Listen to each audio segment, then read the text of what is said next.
Ako si Mark, ang operator ng 30cm dito sa SPJL Plaza. Ginamit ito 7 beses sa linggo. May total run 108 meters. Ito ang printer head.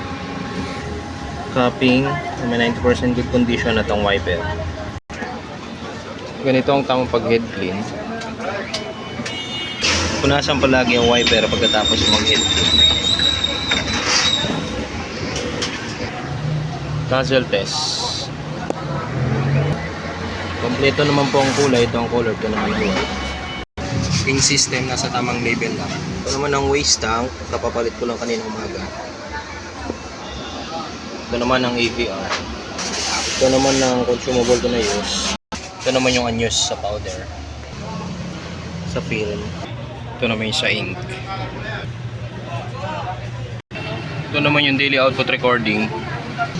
Consumable monitoring sa powder. Sa white. Ito naman yung sa film. Sa cyan. Ito naman yung monthly maintenance checklist. Salamat po.